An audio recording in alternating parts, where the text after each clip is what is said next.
আসসালামু আলাইকুম। কেমন আছো আমার প্রিয় সকল বন্ধুরা? আশা করি তোমরা সকলেই অনেক অনেক ভালো আছো, আনন্দে আছো, সুস্থ আছো। আলহামদুলিল্লাহ আমিও অনেক ভালো আছি। আমার সকল বন্ধুদের জন্য রইল অসংখ্য ধন্যবাদ। অনেক অনেক ভালোবাসা ও শুভকামনা। আজকে আমি তোমাদের সঙ্গে শেয়ার করতে চলেছি দুর্দান্ত স্বাদের খিচুড়ি রেসিপি। আজকে আমি তোমাদের বানিয়ে দেখাবো একেবারে ভাতের চাল দিয়ে কিভাবে খুব সহজ পদ্ধতিতেই বানানো যায় ঝরঝরে সুস্বাদু খিচুড়ি। যে চাল দিয়ে আমরা প্রতিদিন সাদা ভাত খেয়ে থাকি, সেই চাল দিয়ে আজকে আমি তোমাদের বানিয়ে দেখাবো ঝরঝরে খিচুড়ি। অনেকেই সমস্যায় পড়ে, এই ভাতের চালের খিচুড়ি কিন্তু ঝরঝরে হয় না, চটপটে হয়ে যায়। আমি সেটাই তোমাদের করে দেখাবো কিভাবে বানালে খুব সহজেই বানানো যাবে, আর সুস্বাদু হবে, আর একেবারে ঝরঝরে হবে পোলাওয়ের মতো। তো আমি তোমাদের সেটা শেয়ার করব আজকে। তো চলো দেখে নাও আমি কিভাবে এটা করে থাকি। তার জন্য কেউ স্কিপ না করে পুরো ভিডিও। তার জন্য কিন্তু এখানে আমি একটা কড়াই বসিয়ে দিয়েছি, আর কড়াইয়ের মধ্যে দিয়ে দিব 2 চামচা ঘি। তো এখানে আমি 2 চামচা ঘি দিয়ে দিলাম কড়াইয়ের মধ্যে। তারপর কিছু ড্রাই ফ্রুটস ধুয়ে রেখেছি, ড্রাই ফ্রুটস গুলোকে দিয়ে দেব। তো এখানে আমি দেখো কিছু চিনে বাদাম নিয়ে নিয়েছি কিশমিশ। এখানে আমার ব্ল্যাক কিশমিশ আছে, আর আছে ইয়েলো কিশমিশ, 2 ধরনের। তো তোমরা কিন্তু চাইলে তোমরা তোমাদের পছন্দ মতো এখানে ড্রাই ফ্রুটস ব্যবহার করতে পারো। তোমরা তোমাদের তোমাদের পছন্দ মতো ড্রাই ফ্রুটস ব্যবহার করবে। আমি এখানে আমার পছন্দ মতো ড্রাই ফ্রুটস দিয়ে দিলাম। তো এখানে ড্রাই ফ্রুটস গুলোকে প্রথমে ঘিয়ের উপর ভেজে নেব।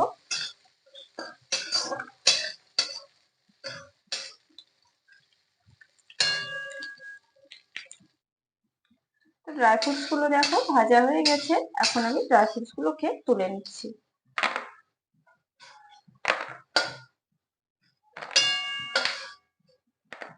দেখো সব ড্রাই ফ্রুটস গুলোকে কিন্তু আমি তুলে নিলাম।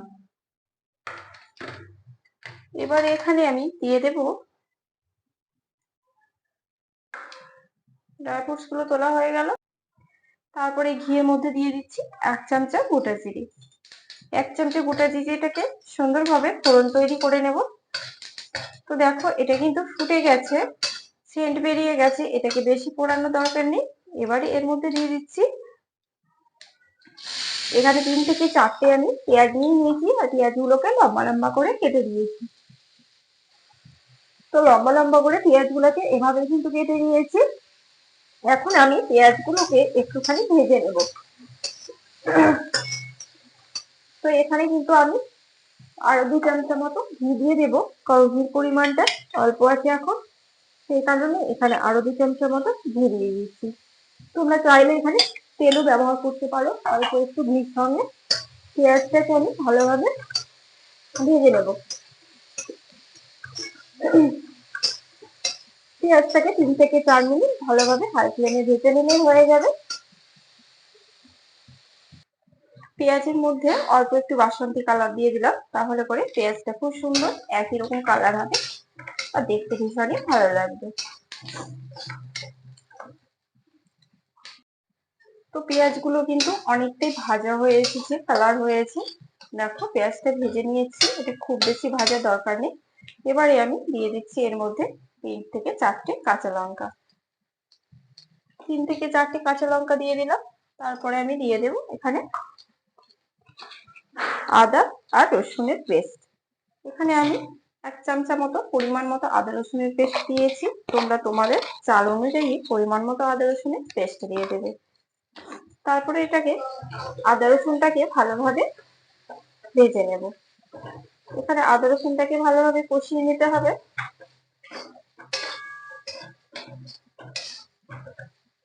যেন আদা রসুনের কাঁচা কাঁচা গন্ধটা চলে যায়।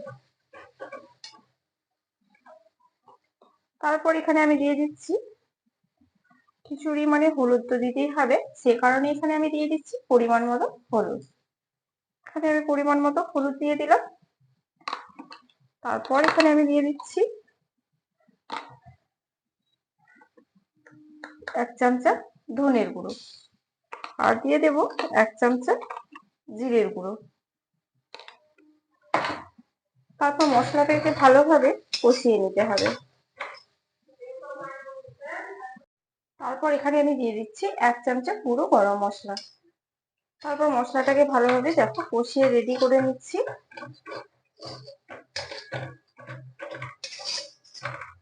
মশলাটাকে কিন্তু ভালোভাবে এখানে কষিয়ে রেডি করে নিলাম। এবারে এর মধ্যে আমি দিয়ে দেব মুগ ডাল। তো এখানে আমি 3 পাই মতো মানে 3 গ্লাস চাল নিয়ে নিয়েছি, তার জন্য এখানে 1 গ্লাস মতো মুগ ডাল দিয়ে দিয়েছি। মুগ ডালটাকে আমি 1 ঘন্টা ভিজিয়ে রেখেছিলাম, তারপরে জল ঝরিয়ে নিয়েছি। এবারে আমি এটাকে দিয়ে দিলাম। মুগ ডালটাকে দিয়ে আমি এটাকে 5 থেকে 7 মিনিট ভালোভাবে কষিয়ে নেব মশলার উপরে দিয়ে। তো দেখো এটাকে কিন্তু 5 থেকে 7 মিনিট ভালোভাবে কষিয়ে নিতে হবে।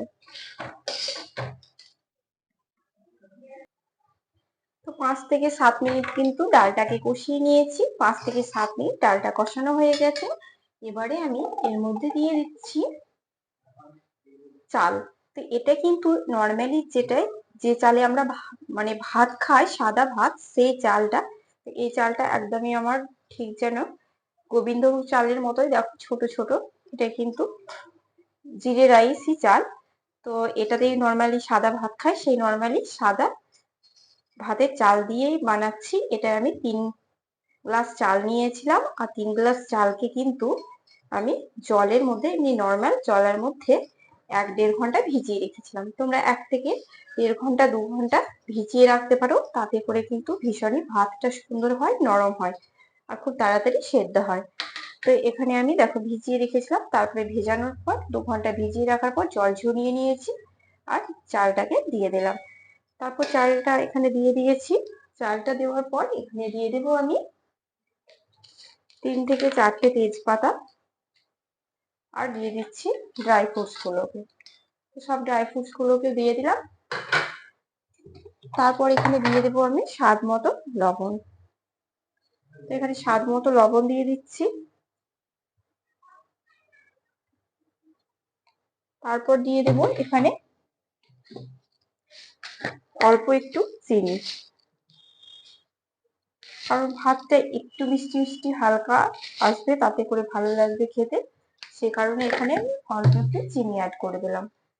তারপরে ভাতটাকে এখানে আমি দেখো সবকিছু উপকরণ দিয়ে মিশিয়ে নেব, আর ভাতটাকে 5 থেকে 10 মিনিট বা 8 মিনিট মতো ভালোভাবে কষিয়ে নেব। কারণ চালটা যত কষাবে খিচুড়িটা কিন্তু ততটাই টেস্টি হবে আর ভালো হবে। সেই কারণে চালটাকে আমি এখন ভালোভাবে কষিয়ে নিচ্ছি সবকিছু উপকরণ মিশিয়ে। সবকিছু উপকরণ কিন্তু দেওয়া হয়ে গেছে।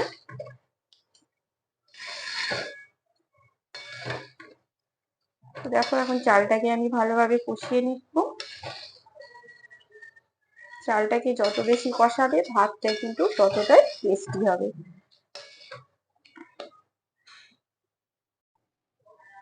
তো এখন আমার চালটা কিন্তু ভালোভাবে কষানো হয়ে গেছে। অনেকক্ষণ ধরে কিন্তু চালটাকে কষলাম। তো এই চালটা যত বেশি কষানো হয় তত বেশি কিন্তু খিচুড়িটা খেতে বেশি টেস্টি হয়। পোলাও বা খিচুড়ি যে কোনো চালই কিন্তু এভাবে কষাবে, তাতে করে ভাত কিন্তু ভীষণই সুন্দর হয় ঝরঝরে, আর কিন্তু ভীষণই টেস্টি হয়। তো এখানে আমি দিয়ে দিলাম আলু। আলুগুলোকে ঠিক বিরিয়ানির মতো করে দুভাগ করে কেটে নিয়েছিলাম, আর তেলের উপরে হলুদ দিয়ে ভেজে নিয়েছি। একটুখানি কালার ধরিয়ে নিয়েছি। আলুটাকে কিন্তু সেদ্ধ করিনি, কারণ চালের সঙ্গে আলুটাও সেদ্ধ হবে। তো দেখো আলুটাকে মিশিয়ে দিলাম ভালোভাবে। তারপর একটুখানি নেড়ে চেড়ে নিলাম। এখানে এবারে আমি ভাতে গরম জল ব্যবহার করব। তার আগে কিন্তু আমি পাত্রটা একটু চেঞ্জ করে নিলাম, কারণ হচ্ছে যে পাত্রটা কিন্তু আমি যে পাত্রে রান্না করছিলাম সেই পাত্রে কিন্তু অতটা ভাত হবে না, সেই কারণেই আমি এখানে পাত্রটা চেঞ্জ করে নিলাম। এবারে এখানে আমি গরম জল দিয়ে দিচ্ছি। এখানে আমি 3 গ্লাস চাল নিয়েছিলাম। 3 গ্লাস চালে ঠিক লাগে তার ডবল জল, মানে 6 গ্লাস। কিন্তু এটা নর্মাল ভাতের চাল।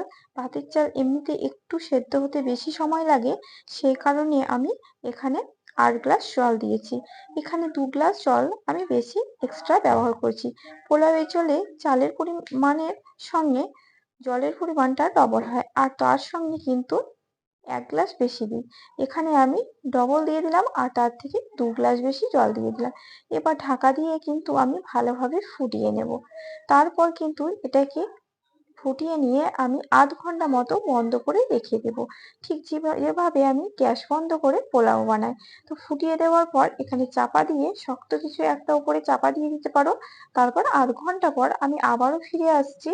আধ ঘন্টা পর ফিরে এসে দেখে নেব ভাতটা ঠিক কেমন হয়েছে।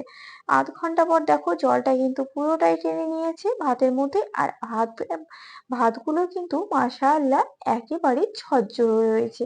একেবারে ঝরঝরে, দেখো একটাও কিন্তু একটার গায়ে লেগে নেই। খুব সুন্দর ঝরঝরে হয়েছে। এভাবে যদি বন্ধ করে আধ ঘন্টা রেখে দেওয়া যায় তাহলে কিন্তু ভাত একেবারে ঝরঝরে আর সুন্দর হয়।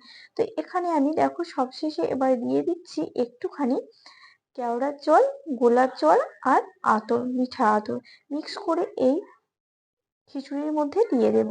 কারণ এটা দিলে খুব সুন্দর একটা সুগন্ধ বেরোয়, তাতে করে ভীষণ ভালো লাগে খেতে। এটা অবশ্যই অপশনাল, তোমাদের হাতের কাছে থাকলে তোমরা অবশ্যই দিতে পারো, না থাকলে এটা না দেবে। এটাতে টেস্টের কোনো পরিবর্তন হয় না, কিন্তু খুব সুন্দর খিচুড়ির মধ্য থেকে একটা সুগন্ধ বেরোয় মিঠা আতরের গোলাপ জলের, তাতে করে ভীষণই ভালো লাগে। তো এখন আমি সবগুলো উপকরণ মিশিয়ে দিলাম। আর এটাকে তারপর আমি শেষে দিয়ে দিচ্ছি আরো 2 চামচা মতো উপর থেকে ঘি ছড়িয়ে। উপর থেকে 2 চামচা ঘি ছড়িয়ে দিলাম। তারপর সব ভাত একসঙ্গে আমি নেড়ে চেড়ে নেব আর ভালোভাবে মিক্স করে দেব। তো দেখো আমি একদম তল থেকে ভাত কিন্তু নেড়ে দিচ্ছি, তাতে দেখো একটুও ভাত কিন্তু লাগেনি আমার, আর একেবারে ঝরঝরে আর সফট হয়েছে, খুব সুন্দর নরম হয়েছে। এটাকে ঢাকা দিয়ে দেবো আরো 2 মিনিট মতো। আমি ঢাকা দিয়ে 2 থেকে 4 মিনিট রেখে দেবো গোলাপ জল দেওয়ার পর। তারপরে এবার আমি কেমন ভাত হলো তোমাদের পরিবেশন করে দেখাবো। তো খিচুড়িটা ঠিক কেমন হয়েছে আমি তোমাদের পরিবেশন করে দেখিয়ে দিচ্ছি। তোমরা দেখলেই বুঝতে পারবে যে কত সহজে এই ঝরঝরে খিচুড়ি ভাতের চাল দিয়েই বানানো যায়। তো আমি একদম ঝরঝরে খিচুড়ি তোমাদের বানিয়ে দেখালাম ভাতের চাল দিয়ে। দেখো আমি তোমাদের এখন সার্ভ করে দেখিয়ে দিচ্ছি কতটা ঝরঝরে হয়েছে। মাশাআল্লাহ, দারুণই কিন্তু ভাতটা ঝরঝরে হয়েছে। তো এভাবে তোমরা অবশ্যই একবার খিচুড়ি করে দেখতে পারো ভাতের নরমাল চাল দিয়ে। দেখবে খুব সুন্দর ঝরঝরে হবে, আর খেতেও কিন্তু ভীষণই সুস্বাদু হয়। সঙ্গে কিন্তু আমি গোটা গোটা আলু দিয়ে দিয়েছি, তাতে করে ভীষণ খেতে ভালো লাগবে। তো তোমাদের আমি পরিবেশন করে দেখিয়ে দিলাম যে ঠিক কেমন হয়েছে। একদম সব ভাত কিন্তু খুব সুন্দর ঝরঝরে হয়েছে। একটা ভাত আর একটা ভাতের গায়ে কিন্তু লেগে নাই, একেবারে ঝরঝরে। তোমরা চাইলে এই সহজ পদ্ধতিতে গ্যাস বন্ধ করেই বানিয়ে দেখতে পারো নরমাল চালে খিচুড়ি। তো আমার রেসিপিটি কেমন লাগলো তোমরা কিন্তু কমেন্ট বক্সে অবশ্যই জানাতে ভুলো না। আর ভালো লাগলে আমার চ্যানেলটিতে ছোট্ট একটি লাইক, শেয়ার, কমেন্ট আর সাবস্ক্রাইব করে আমার পাশে থেকো।